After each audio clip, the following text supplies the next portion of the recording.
So with Director of Speedway, Mark Lemon at Bellevue. Mark, it's been a heck of a year for both of our teams, but you're the man in charge of the Bellevue Aces, so let's start things off easy first and foremost. The Supporters Cup. The guys did amazingly well early doors, just missed out on silverware at the end of the season. Can you sum up that competition for us in a few words? Well, it started off quite exciting, to be quite honest. We welcomed Peterborough and Ipswich into the league, and we obviously drew Peterborough in the Supporters Cup with Wolverhampton.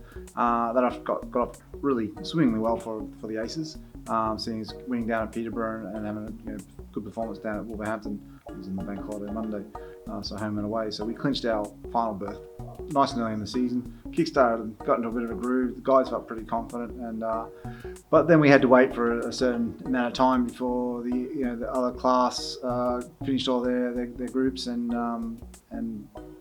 when that got sort of dialed in, we found out that Swindon and Robins were our final finalists. And we obviously duly met them, and the result of that was not what we expected, but on the performance that the Robins gave, we can't really sort of complain too much. But, to make a final is good in any campaign, but to lose it's obviously very disappointing. Well, definitely, and you guys certainly know the meaning of disappointing where the Premiership's concerned. To lose out on the top four by 1 point, I mean, that must have been, what was it you described it as, the most bittersweet away victory you've ever encountered? Yeah, I've tried to forget about that one. That's pretty hard to take, but when you reflect on the whole season, you can't really pinpoint that one particular meeting. I mean, yes, in hindsight, if we'd won by 7 points, and we were looking like doing so, that particular, have the capabilities of doing it, but the luck wasn't on our side that day. To see Kenneth Pierre have 3 breakdowns, I mean, the guy's ultra professional. He never doesn't never break down, but he seems to have untimely breakdowns. I mean, poor old Kenneth, he went to the Grand Prix Challenge and had a bike that misfired, and so he failed to qualify for the Grand Prix. So he just doesn't have the luck sometimes, and that was play part in our course. But nonetheless, it's a journey throughout the course of the season. Sort of, I don't like to use the word failure, but when we're sort of been hunting for that premiership glory and in the playoffs for a long time, to miss by one measly point, and that was it was heartbreaking. I mean, a lot of people would say that it was the year that never was for Bellevue Aces, but I mean, away form and home form, was there a massive difference between the two? Do you see any need for improvement into 2020? Where do you think the guys could improve going forwards?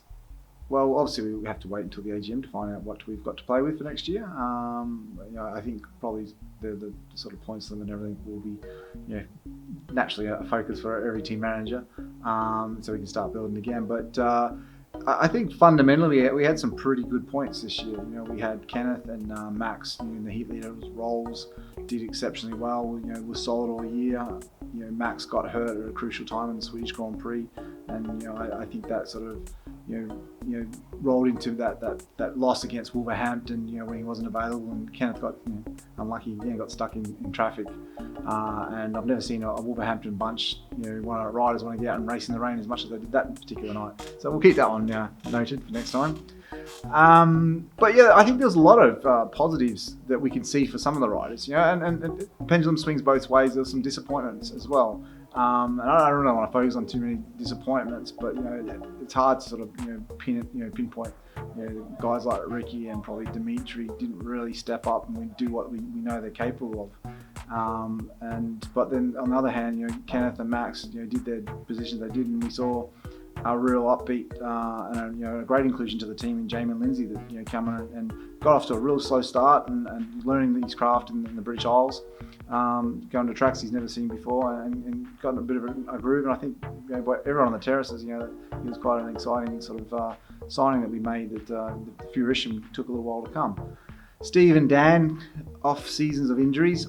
I don't think I really expected too much of Dan. I did expect more from Steve, and as I think Steve is a pretty open and honest guy, and he did too, and he just had that inconsistency, flashes of brilliance and flashes of sort of frustrating last places, and he'll be able to build on that. But Dan, I think we all knew that him coming to the tapes at the start of the season, I remember being here in Manchester down at the Institute of Sport, and we went down to the hospital in Liverpool, in Broad Greens, I can't remember the name of it, and seeing these top specialists in their field, looking at Dan, and Dan sort of seeing their response, saying like, you're right to go, and he's like, you sure? You look at the state of my leg, it was a mess. And so for a kid of his age to overcome an injury like that and come to the tapes at the start of the season, I mean, that was quite just a result and an impressive performance in itself. The number 7 position was a difficult one for us as well this year, unfortunately, due to one thing and another. We said our farewells to Ricky Wells. Nikolai Bush-Jakobsen looked so promising. He unfortunately ended up with an injury. We then had to bring in Jai Etheridge, who had a couple of meetings for us, but that number 7 spot just seemed to be cursed for you guys last year. Yeah, it swings around about Speedways. It's a dangerous game, and injuries happen and occur, and the timing for us wasn't great. We eventually released Ricky and signed Terrio, who had some form on the continent, and as it turned out, he signed for Birmingham in the same week. So obviously there was people were after his signature, and we were fortunate to get him.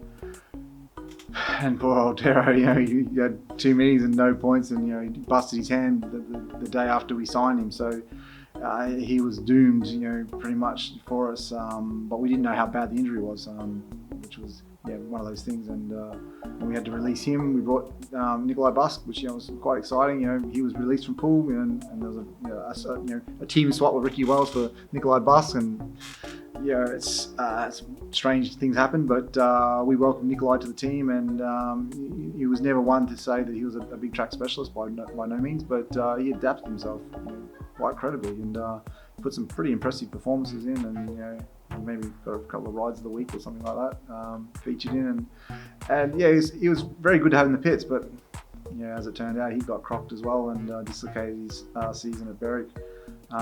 So crashed with Jai Etheridge, the guy that we brought in at the end. So it's a crazy old season, but Jai came back and kind of like probably patched up the full circle where he didn't get to make up in 2018.